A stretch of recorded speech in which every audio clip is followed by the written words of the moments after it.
Alright guys, TacticalRab again today. Hope you're doing well and enjoying your day so far. Welcome back to VALORANT News. Huge updates today all across the board. A massive new map teaser over the past 24 hours in addition to NRG being the dominant force in North American Tier 1 scrims, and plenty of roster updates as well to share with you guys today. Hit the like button if you enjoy. Subscribe if you're new as always. I would greatly appreciate it. It really helps out the channel. Thanks very much indeed for doing that one. Let's talk about the new map then. Rumored to be called Lotus. This is kind of, well, the teaser they do here. Episode 6 Revelation they're up to, but during this we get to see some particular screenshots, especially this one. This we believe is what is going to be called Lotus, the new map we have, Valorant's newest 3-site map. So it's not just Haven anymore, there's going to be another 3-site map in the game. Whether this is good or bad, you guys can let your thoughts be known. I thought, to be honest, that a 3-site map was going to be maybe exclusive to Haven, just because it's kind of like Haven's gimmick in a way. Every map has something that it does differently to others, and I thought Haven was going to be the one with the 3 sites, but it seems like other maps are also taking on a similar trajectory. Now this is kind of what it looks like here. So we've got some teasers. We can see the lotuses on the top of these buildings. This is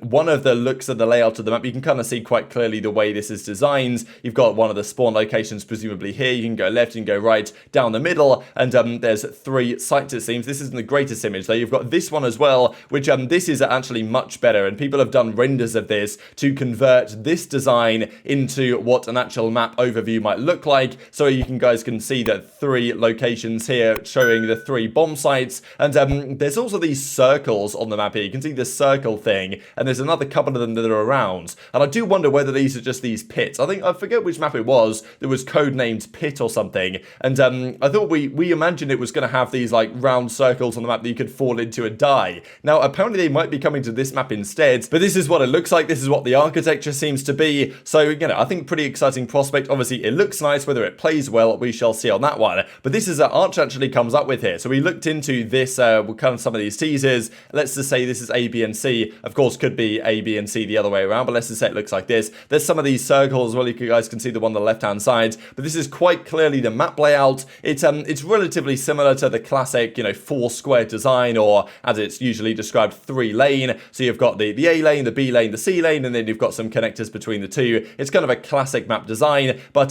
this is the render that he came up with. So this is, presumably the sites. Now there's these circles, right? There's one over here, there's one here. The entrance one to A, if this indeed is just a pit of death, then it's quite interesting to have one right on the entrance to A site, because quite a choke point here. But if this is indeed the map layout, it's quite an interesting one. I guess it makes sense for these pits of death to be on the side of the attackers, so I guess the defending spawn will be at the top side. Also, I'm not exactly sure how you're meant to defend B here, just because, it seems like the attackers immediately get control of this middle section. So they kind of get the choice very quickly indeed whether they want to split A or go to B. So, I don't know. It's going to be difficult to defend a lot of these sites, I think, just because the defenders, okay, they get control of the B sites. I guess they can put smokes and stuff down, but if they put smokes down here, then it kind of allows the attackers to funnel into A. So, it's kind of interesting. C site, the defenders basically spawn on, but it doesn't seem to be too much cover over here. But then again, we don't know. This is only an early render. But, yeah, just some indications of what might be happening here going forwards on the new map that presumably is going to get put into the rotation in place of Binds, or like in place of Breeze, whatever way you want to look at it as, with the new version of Split, which is meant to be revealed in about 4 days, or maybe revealed earlier, but playable in 4 days potentially, will come in place of the other one. So yeah, probably minus Bind, minus Breeze, plus Lotus, plus Split is going to be the 7 map set pool that we're going to have going into the new year, and we'll see all the gameplay presumably over the coming days. Let's dive into some roster and other drama. Firstly, a lot of confirmations from the DRX side and confirming that many of these players are signed for a long-term deal. We've got, especially RB, Zest, and Mako, and also some of their coaching staff signed until 2026. That's a mega deal. Like, I guess it makes sense. I suppose that's only,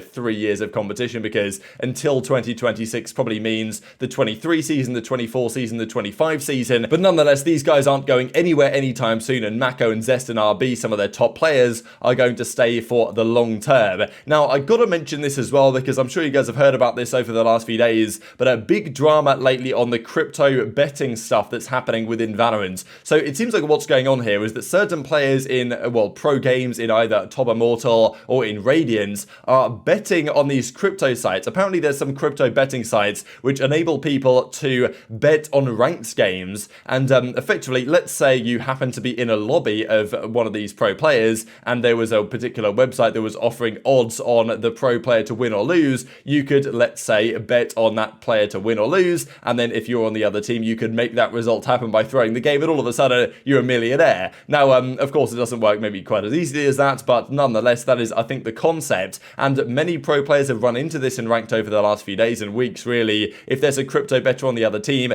can we all please agree to throw the game? I want them to lose every cent and be on the street begging me for a sandwich, thank you very much. And, you know, apparently there's been some research done into this and looking at certain individuals that are, you know, seemingly throwing the games pretty hard in order to benefit from stuff like this. So I'm not exactly sure how Riot intends to stop this, but nonetheless, it's a very big deal that a lot of pros have been very frustrated on over the last few days. And even there was this that came out from this guy who replied to that tweet we just saw, saying, you know, that tweet's doing numbers, bro. You know, you're stupid, we ain't match fixing. I know your heart's like immortal. Keep grinding. One day I'll be making 20k a day like me. So look, if this guy's making anywhere near 20k a day from this throwing in crypto betting stuff, then you know, I guess fair enough. But still, it's obviously a big frustration for a lot of the pros right now, and it is a big talking point that many of the pros are discussing over the last few days. Not sure what the solution is, but nonetheless, FNS and others are not happy about it at all. Now, a couple of rostermania things. Firstly, a quick clip I wanted to share for you guys here from Shroud, suggesting that indeed Shroud and its teamie and whatever their team is going to be or was meant to be is still going to play in the qualifiers in a few days' time, but they're not going to take it quite as seriously as some were hoping they would.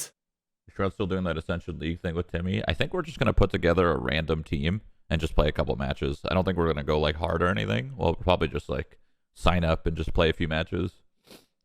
So we know the qualifiers begin on the 9th of January now in just a couple of days. There is still time for these players and teams to sign up. We know that there's some notable teams, the G2s of the world, the TSM, MAT, Guard, FaZe, and SR. Those 6 teams haven't signed up, presumably because they got the automatic invite through to the Challengers League by Riot themselves. The other 6 spots will be available for teams that sign up, as many have done. There's like probably 200 plus teams at this point that have signed up for that. Many notable teams among them, Stu2K's team and others, but still, Sinatra's team nowhere to be found, and also Shroud's team that he was pushing for some time, that he was going to come back and try and make it work and form his own team. They haven't really done it seems so far, and he says, yeah, okay, they might sign up and play for fun, just for stream stuff and play the qualifiers, but yeah, he's not really expecting them to have any practice or to win anything, so kind of unfortunate really, because, you know, there was some optimism that Shroud would be able to make a return after that remarkable FIFA dream that was a Sentinel stint last season, but probably now it's not going to happen for him. Also, quick note on Evil Geniuses here, kind of some rumours that their 9th player is going to be Screwface, because he's been noted playing or trialing with these guys and hasn't signed up for the open qualifiers, so probably he's going to be on their bench going forwards. That is one quick update there. And also Disguised Toast team,